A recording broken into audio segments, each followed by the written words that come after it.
My wife of 23 years was busily packing a few of her most cherished items in plastic storage boxes, humming to herself like she was doing a casual spring cleaning. I, in turn, was standing in the doorway of our family room, watching Amanda with tears flowing down my face. Despair and a sense of total powerlessness rippled through my soul, knowing she was minutes away from the sudden abandonment of our life together. Part of me already hated her for the betrayal she had so unemotionally informed me just hours ago. But truthfully, part of me also hated myself for breaking down like I did, and even now with me silently crying. I guess a real man like her lover, Mike Jericho, would have acted out in some other fashion. But he wasn't the one being betrayed. He was the man my wife was going to live with and give her heart to in California.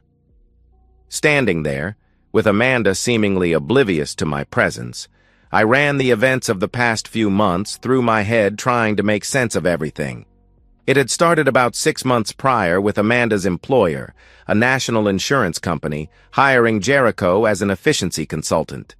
He supposedly was the best in restructuring companies by cutting waste and the usual other business-related nonsense. Jericho's contract with Amanda's employer had him there for 6 to 9 months. Amanda, as a department head, was tasked to work closely with him to make the reorganization as smooth and quickly as possible. That's where things now obviously went terribly wrong. Before this jerk Jericho showed up, my wife had never given me the slightest hint that she would ever be unfaithful. She was the type of wife who got semi-hurt if I casually looked at another woman while we were out in public. She would then make her usual comment about how I was the love of her life and couldn't begin to imagine being with another man. Jericho must truly be one amazing man, because it only took a few months to completely win over my wife. This day had started as usual with me making reservations at Amanda's favorite restaurant, which I was going to surprise her with that evening. Instead, I got a call from her after lunch asking me to return home as something important needed to be discussed. Of course, I rushed home to find her unnaturally calm, sitting on the couch. My first thought was that something had happened to our kids. Sally, our oldest, was a college student in New York City, and Kevin was in the Army stationed at Fort Lewis, Washington. "Please sit down, Bruce," she said. "I have some difficult news to tell you." "Are the kids okay?" I asked immediately as I sat next to her. "Yes, they're fine. It's about you and me and something that I never expected to happen." Like some surprise attack, Amanda admitted she was in love with another man and was leaving me that day. She also told me flat out it was Mike Jericho, someone she had mentioned only a few times in passing since he had arrived. I'd met the guy once when I had to pick Amanda up from work because her car was in the shop. Standing in the lobby watching Jericho interact with others, it took less than a minute to realize he was the type who believed his accomplishments were extraordinary. True, he was a handsome man who looked like he was in his mid-30s. The flashy clothes he was wearing, complete with the rings on his fingers and a gold Rolex on his wrist, along with his greasy charm and good looks, could get him anything he wanted. Never in a million years would believe my wife would fall for that act, especially since she was older than him. She was 42, and though she was gorgeous, I was confident she was immune from his charms. Why would a younger, handsome guy be interested in my older wife? Apparently, I was wrong. Amanda tried to explain it this way. When she began working with Jericho, she felt an instant connection that only got deeper as the days and weeks passed. That she was sorry for how this happened, and that I had been a wonderful husband, but she knew it was time to start a new phase of her life. "I can't believe you're seriously doing this, Amanda," I said, watching her secure the lids on the storage boxes. "This is crazy. You don't know Jericho, and while I accept that things between us may have gotten stale, I can't believe you're going to throw away our life together like this," I said in a hurt voice. "You don't know anything about him." "Mike has completely explained his past to me," my wife replied with a strange look I had never seen before. Amanda used to look at me with a special soft smile and a glint in her eyes that told me that she loved me. Amanda now looked at me with a combination of cold indifference and annoyance. In an afternoon of blows to my soul, I think this was the worst. I knew then that there was no hope. She was in some form of love with another man. "Bruce," she said, "please try to understand and be happy for me. I found a man that matches my passion and lust for life." "Are you serious, Amanda?" I yelled back, my body shaking from the insane words coming out of her mouth. It was at that moment Amanda rushed over and grabbed both of my hands and pulled me close. I wasn't foolish enough to believe she had suddenly come to her senses, but then again, I didn't pull away. "Bruce, I've made my choice. You're going to have to let me go," she said, then releasing my hands and turning back to the 2 boxes she had packed. Amanda attempted to lift them herself off a table, a difficult task, but she got them to the floor and on the hand truck we kept for such tasks. Realizing that she was done with me as both a husband and person, I allowed her to maneuver the boxes out the front door on her own and over to her SUV. After popping the rear hatch, I saw 2 large travel cases in the back, which had to contain the clothes she was taking to start her new life.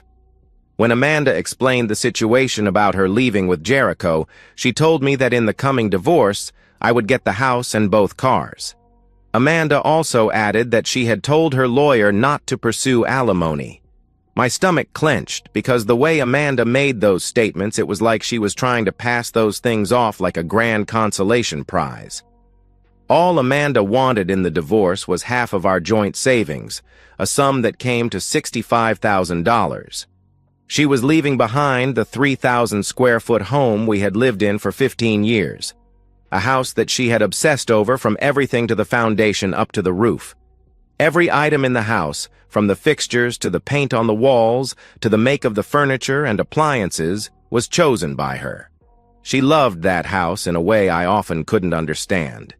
Given all the time and effort she put into its creation and development, I couldn't help but wonder if Amanda had suffered a brain injury that had altered her personality. "Bruce, along with the divorce papers, I've left contact information on the desk in your office in case something happens to the kids," she said, getting into her car. "Tell the kids I'll be in touch in a few weeks." "Forget you, Amanda," I said with anger building. "I will not be relegated to some messenger between you and our kids. You're going to have to explain your actions to them personally. And I know our kids, they will not accept Jericho in their lives and they might cut you out completely." That statement seemed to pierce the thick affair fog for a moment, crashing the beautiful delusion that had consumed her. Of course, she quickly shook it off, got in her car, and cranked it up. Just when I thought Amanda would just drive away, she rolled down her window. "Bruce," she said, "I'll have a driver return my car. You can keep it, give it to one of the kids, or sell it. I won't need it where I'm going." With that, she rolled up the window, pulled out of the driveway, and drove away. It was then that the neighbors learned what had just transpired because I collapsed on the ground, sobbing uncontrollably. Luckily for me, one of my oldest friends was a lawyer who could handle divorces. Robert Carter and I went back to our days playing high school football. He was the person I called a couple of hours after Amanda had driven off to begin her fairy tale come true. This took place after a few neighbors found me lying on the driveway and carried me back into the house. In the following days, Robert found Amanda's lawyer, whom her new lover was paying for, easy to work with since she had laid out to him that this was to be an uncontested divorce. Amanda had already transferred the $65,000 in our joint savings to another account, and with her attorney signed away any claim to alimony and the house, and her car, which was returned the following day. All I had to do was wait from 30 to 90 days for the divorce to make its way through the bureaucracy. Robert assured me, though, that my wait would more than likely be around the 1-month mark. I don't remember much of the following weeks. Luckily, my boss and co-workers at the engineering firm I worked for knew what happened with my marriage and took care of the few unfinished assignments I had at the time. Once they were squared away, my boss even used a little-known company hardship policy to get me an extended leave of absence. My kids, Sally and Kevin, had thrown their full support behind me once they learned of what their mother had done. They both desperately wanted to return home, but the demands of their own adult lives made that impossible. As far as Amanda contacting them, you would think a mother who was suddenly leaving their father after more than 2 decades of marriage would have called her kids to try and explain. But no. When I reached the kids after talking with Robert, I found out they hadn't received any communication from their mother in several weeks. Goodness, that Mike Jericho must have quite the charm. After talking with Robert and the kids, I pretty much shut down after that, refusing to leave the house or talk to anyone else. A few weeks later, some sense of self-awareness finally crept back the morning after Robert called to tell me it was time to sign the papers. Of course, that would have required me to be presentable in public. So I stumbled into the master bathroom, where Amanda had taken a full month to decide on the decor and proper fixtures, and looked at myself in the mirror. For the first time, I saw a thin, hollowed-eyed stranger with a thick, unkempt beard full of gray. Thinking back at that moment, I couldn't remember the last time I had a real meal. I lost at least 30 pounds since Amanda left, and honestly looked so close to death that it scared me. I became so mad then at how I had been used and betrayed, I did something totally out of character for me. I punched the mirror with my fist. The glass shattered all over the sink, and my right hand was badly cut with blood going everywhere. It took a visit to the emergency room and a few stitches to finally clear my head. I still had enough time afterward to get cleaned up and go to Robert's office. Robert looked on with some concern as I went to pick up the divorce papers in his firm's conference room. Who would have thought that a hardened divorce attorney who had gone through his marital nightmare could still have empathy for a stupid client who still loved his errant wife? "Well, Bruce, you are officially divorced," Robert said in a way that was supposed to bring me some relief. "Yay me," I said with spite. "Bruce," he said, standing up, bringing an end to our meeting, "I know this stinks, but I've got to say you came away from this divorce mostly unscathed. Losing just $65,000 in the settlement, given your shared wealth, is a win in anyone's book. With this state's divorce laws, I've known cheating wives that have taken almost everything from their former husbands." I stayed silent, taking no comfort in Robert's words, as I stood up to shake his hand and leave. It was then that I caught sight of the pretty paralegal entering the room, a blonde somewhere in her 20s looking at me visibly overwhelmed with pity. A more dynamic and smarter version of me probably could have used her emotions for comfort. But in truth, that talent for me never existed. I was no Jericho. Having Jericho take my wife and live rent-free in my head was almost too much to bear. I walked out to my car wondering just what in the hell I would do now. My wife and kids held all the meaning in my life. The kids were grown and out on their own, so Amanda had become my purpose. I broke down after getting in the car, oblivious if anyone saw me lose control.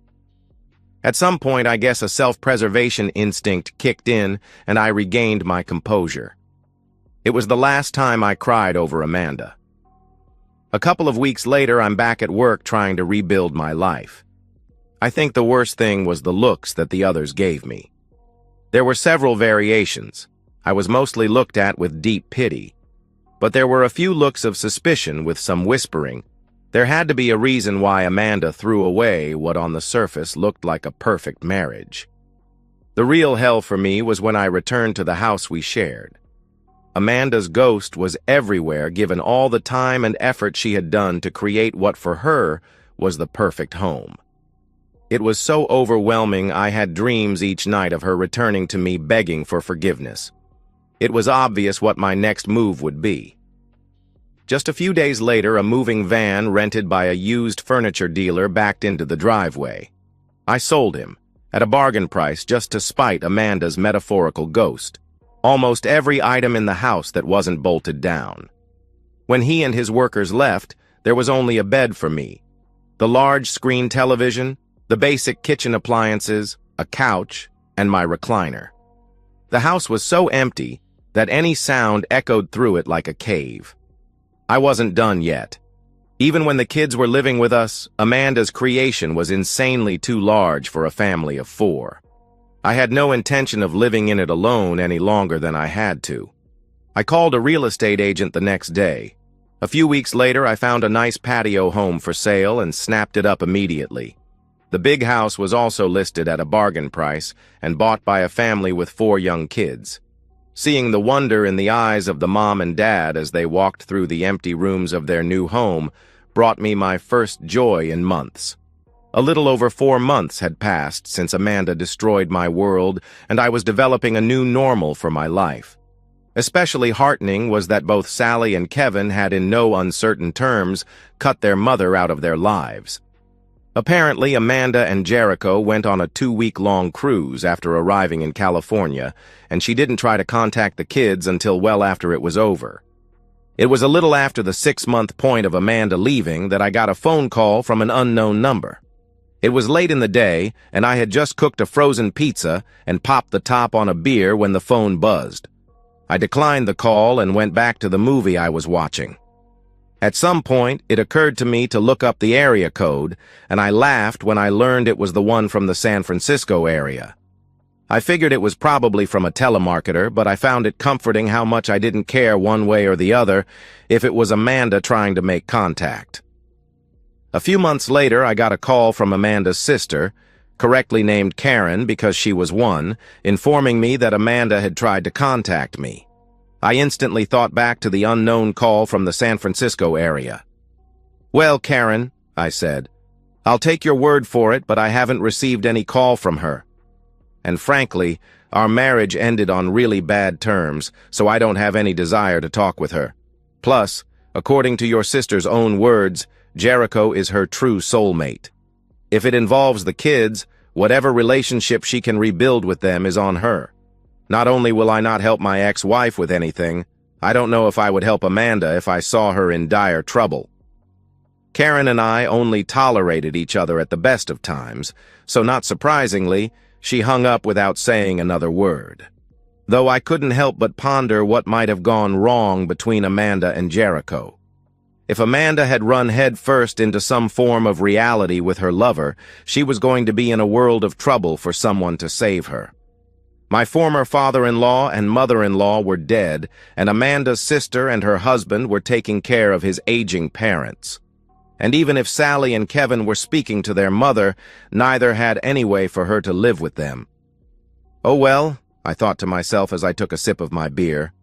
Amanda should have $65,000 to cushion any return to the real world. I did realize that I hadn't mentioned to Karen that I had sold the house and everything in it. It was a month later when the final shoe dropped. I was sitting in the office I shared with another engineer when the phone on my desk rang. "Hello, this is Bruce Evans. Can I help you?" I said, not paying attention to the number on the screen. "Yes, Mr. Evans," a female said. "I'm Dr. Sylvia Altman calling from Sacramento Regional Hospital, and I need to inform you that your wife, Amanda Evans, is my patient. She was in a car accident a couple of days ago and has just regained consciousness. Her Illinois driver's license records have you listed as her next of kin." Needless to say, Dr. Altman was taken aback when I chuckled. "Yeah, Dr. Altman. We've been divorced for almost a year. My ex-wife should have updated her emergency contact information. She's in a relationship with a man named Mike Jericho. He's the one you should contact." "That's just it, Doctor." Altman sighed. With Ms. Evans unconscious, the police ran the license plate on the car and contacted Mr. Jericho. He has disavowed any responsibility for Ms. Evans and has stated they were not in a long-term, committed relationship. "Oh, wow. I don't know what to tell you, Doctor. As I stated, she and I are divorced, and the breakup of our marriage for me was unexpected and brutal. I don't see how I can be of help to Amanda. Not to get petty, but she burned our bridges thoroughly, and the last thing she said to me was her certainty that she and Jericho were meant for each other." "Yes," Dr. Altman began. "Mr. Jericho has gone as far as to have his lawyer make it clear to the hospital that he wants no further contact from Ms. Evans. Dr. Altman, Amanda has money. She got $65,000 out of the divorce. I responded now, knowing where this was going. Ms. Evans says that money is gone and that she doesn't have any medical insurance. Mr. Evans, your ex-wife has repeatedly asked about you and has some idea you'll help her. I'll be on the first flight I can get, I said to the doctor, not believing the words coming out of my mouth. Do you want to speak with Ms. Evans? The doctor asked. She still has a long recovery ahead of her, but your ex-wife wants to speak with you, she said, obviously relieved that someone would come to her injured patient. No, I replied. I need to speak with my lawyer before talking to her. Dr. Altman didn't push the point, and I believed she fully understood the nature of how our relationship ended. We talked for several more minutes, getting some of the details about how the car wreck happened. What I began to understand was that Jericho and she were fighting with Amanda, fleeing his residence in one of his cars. My ex-wife was never a good driver, and being in control of some high-end vehicle on unfamiliar roads in bad weather explained everything to me. What Dr. Altman only alluded to was that after examining Amanda, she had evidence of physical abuse on the part of Jericho against her. After talking with my lawyer, I got a flight to Sacramento and arrived at the hospital after a layover in Dallas. It was morning when I met with Dr. Altman. I wanted to talk with her and fully explain my position before seeing Amanda. The doctor wasn't happy with what I told her, but didn't stop me from proceeding since Amanda had done nothing but ask for me since becoming conscious. I walked into Amanda's room to see her awake and sitting up. Her right arm was heavily bandaged, and it was obvious she had suffered numerous cuts and lacerations. I also noticed the broken nose and black eyes, but didn't know if that was from Jericho or the car accident. When she saw me, it was immediately clear the Jericho delusion was broken. Looking at me, she had that soft smile and twinkle in her eyes that said I was the love of her life. All I could think was, oh no. I knew you would come save me, Amanda said before breaking down in uncontrolled sobs. I've been such an ungrateful fool, she blurted out between howls of what could have been either shame or relief that I had arrived. Amanda's nurse showed up but was waved away. Several minutes later, Amanda had regained some control of her emotions. That's when she noticed I was still just standing inside her room, that I had neither walked over to her bedside nor was showing any emotion at seeing her. Please come here, Bruce, she said, starting to have an inkling I wasn't going to be her shining white knight. I know what I did was unforgivable, that I threw our life and family away for a man that began abusing me just a few weeks after I left with him. She finished, still looking for some reaction from me. Tell me everything that happened from the time you met until now, Amanda, I said coldly, grabbing a chair near the foot of her hospital bed and taking a seat. I listened as Amanda began telling her story of how Jericho had manipulated her into believing her life had been wasted. That Jericho had used his charm to delude her into wanting to start a new and wonderful life with him. How many times did you two become intimate before the day you packed up and left with him? I asked. Bruce, please, I don't want to talk about that, Amanda said quietly and looked away. Answer the question, I said in a tone of voice that must have scared her. We started being together about 3 times a week a month after we began working together. She answered, ashamed. When did you first get a hint that you had made a mistake? That Jericho wasn't the soulmate you said he was. Amanda started crying again, but answered the question. He took me on a cruise to the South Pacific just a few days after arriving at his home. A few days into the trip, he became very controlling, warning me not to embarrass him around others on the ship. He compared me to other women and told me many times that I wasn't equal to them, that he was doing me a favor by being with me. What was the deal with crashing his car? Amanda looked down for several seconds, remaining quiet before speaking. About 3 months after returning to his house, he started beating me. It was then I realized how badly I had been deluded, that I had made a huge mistake. I wanted to call you and ask if I could come home, but Mike had long since taken my cell phone. If I wanted to make a call, I had to ask to use his. Then came a day when he left his phone on a table while talking to one of his equally strange friends. I took my chance and called you. Your phone rang a few times and then went to voicemail. I was devastated and wanted to try again, but Mike walked back inside. He knew I had tried something and beat me so badly I had to be taken to another one of his friends who was a doctor. He treated me without reporting the abuse. This doctor and Mike had a huge laugh over my black eyes, and when we returned to his place, he assaulted me. Amanda broke down again. I had to give her credit. She was coming clean. After recovering, she continued her story. Mike left me alone in the house for several days. He said I was an embarrassment and that he didn't want to be seen with me. Since I couldn't reach you or the kids, I gathered enough courage to steal one of his cars and head east. I had this blind desire to return home where I was going to beg you to take me back. Somewhere I went off the road near Sacramento and crashed. I woke up here. What about Jericho? What did he do when he found you gone? The car's registration led to him, and when informed of my condition, he didn't want anything to do with me. The car I wrecked was just written off. Just a few days before the cruise, he convinced me to transfer my money to him for safekeeping. So I guess my money went to paying off the wreck. We just looked at each other in silence for several minutes. Some small part of me wanted to comfort her. Hell, that sliver of caring wanted me to grab her and take her home. But the main problem was that there was no home anymore, and more importantly, I couldn't forget nor forgive the cold indifference shown the day she left. There was no way in hell I could ever trust Amanda again. I really couldn't trust anything she had said or done during our entire marriage. "What do you want me to do about all of this, Amanda?" I finally say, wondering what she would say. Amanda started crying again, and I honestly believe they were true tears of regret and sadness. I was sure it wasn't some emotional meltdown lamenting the disastrous end to a romantic gambit. I felt bad for her because she must have felt utterly alone.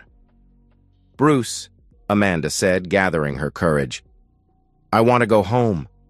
I want to sleep in our bed, wake up the next morning beside you, and work the rest of my life to make up for what I have done to us.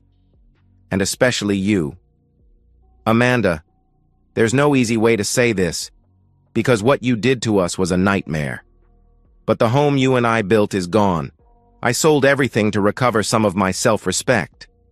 Your ghost was everywhere in that house. I couldn't live there anymore with everything reminding me of you. It hurt too much. I bought a small home on the other side of town. I live by myself and have come to like that way of life." Despite the roller coaster of emotions in that room, Amanda was stunned into silence. I sensed a similar level of overwhelming disbelief from her that I felt when she suddenly informed me of her affair and that she was leaving me. "Can we start again in your new place?" Amanda asked. "I can't imagine not having you in my life." She finished, leaving me amazed she could utter those words with a straight face. After Amanda made her appeal to come home and start again, I looked at her with an indifference I would have never imagined possible 1 year ago. Back then, I believed our lives were irrevocably intertwined, so much so that I would have used the naive word soulmate to describe how I felt. But in the space of a few months, she threw that all away. She even cruelly broke up with our 2 kids with only a vague statement to me about contacting them later to explain. Her actions were so short-sighted, selfish, and narcissistic that it was impossible for me to even consider accepting her back in my life. The injury she had inflicted on me was just too grave. Our lives were once intertwined, but now I only saw dead wood that needed to be cut out of my life. I searched for anything to say to her request. It was her last words to me months earlier that popped into my head. "Amanda, you made your choice and I let you go. Now's the time for you to do the same with me." I replied, feeling a sudden sense of relief. My ex-wife started to say something, but must have remembered those words that I had just echoed back to her. The look on Amanda's face was one of stark terror. Her hope of rescue by me was destroyed, and now my ex-wife realized she was not only completely alone, but penniless. "I'm leaving you a check for $10,000, I said, standing up to leave. My lawyer recommended against this since you signed away any claim to the house or alimony. So consider it a gift. It's a little cash to restart your life. How you go about that is up to you. Whether or not the kids let you back into their lives is up to them." Amanda broke down into tears again. "Please, Bruce. I have nothing. I'm scared and have no one. Help me. Please help me." I took that moment to walk out, not saying another word. As I walked down the hall, I heard her screaming my name, begging to help her and not abandon her in a strange city. I saw a nurse rushing into her room. On the flight home, it occurred to me that even after the divorce, I had let Amanda's choices restrict my options in life. Seeing Amanda in that hospital room admitting the monumental mistake she had made with Jericho restored a good chunk of my soul.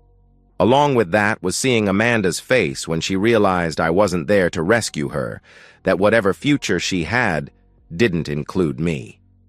This new feeling of vindication was liberating, but also came with a curious relief of my burden. I had been living among the pieces of our broken marriage. It was on me to sweep away the shattered glass that was all those past commitments and fond memories. It was time for me to begin a new life. As for Amanda, she made her choice. She must live with it. 5 years later, I was standing looking over at Amanda's grave. She'd returned to Jericho after being released from the hospital, having nowhere else to go. I'm guessing she offered the check I'd given her to Jericho, for it was cashed. Her badly beaten body was found in an alley several weeks later. Whether he killed her or not, I'm not sure. Jericho was investigated and swore he kicked her out of his home, wanting nothing to do with her. No evidence was ever found linking him to her death, and he was never charged. Amanda's sister reluctantly brought her body home for burial. As I looked at her grave, I realized that no one had visited her for quite some time, since the small tombstone was covered in grime, except for a small portion of her name. I cleaned it off, the least I could do, and looked at it. My loving wife, my soulmate, the love of my life was before me, reduced to nothingness before her time. What a sad ending for a silly woman who listened to a master seducer and let herself be destroyed by him. I turned to go, but took one last look at her lonely, unvisited grave. I looked at the sky and saw a few snowflakes falling. I pulled my coat tighter on me and walked away. Amanda, unmourned and unloved, rested in her grave. And that's the end of today's story. If you enjoyed it, please give this video a thumbs up and drop a comment below. Your support helps the algorithm push my content further. If you're new to the channel, don't forget to hit that subscribe button. It really helps me keep creating more stories for you. Thanks for watching, and I'll see you in the next one.